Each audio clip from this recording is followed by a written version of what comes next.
नहीं होते। और अब इसी तरह एक दिन और गुजर जाता है और जब रात होती है तो एरन को अपने पुराने दिन याद आते हैं। उसे अपनी फैमिली और बहुत सारे फ्रेंड याद आते हैं और जब वह उन्हें याद कर रहा होता है तो ऊपर से काफी बादल आ जाते हैं और देखते ही देखते बहुत तेज बारिश होने लगती है।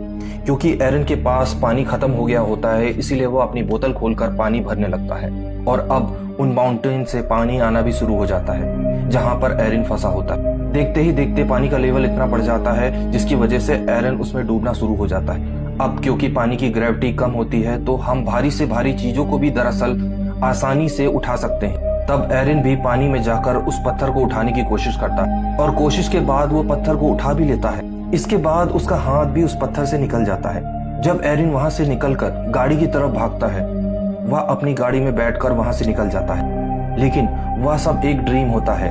दरअसल एरन अभी भी वहां पर फंसा हुआ और फिर से जोर जोर से चिल्लाना शुरू कर देता है।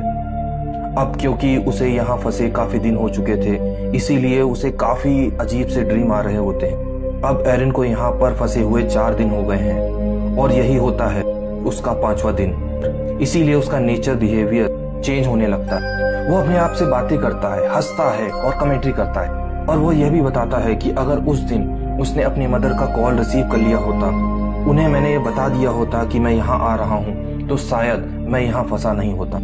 और जिस शॉपकीपर से मैंने हाइकिंग का सामान खरीदा था उस शॉपकीपर को भी मैंने कुछ नहीं बताया। अगर उसे पता होता कि मैं यहाँ पर हूँ तो वो मेरे खोने की रिपोर्ट जरूर दाखिल करता। इसकी वजह से कोई ना कोई मेरे पास पहुंच जाता।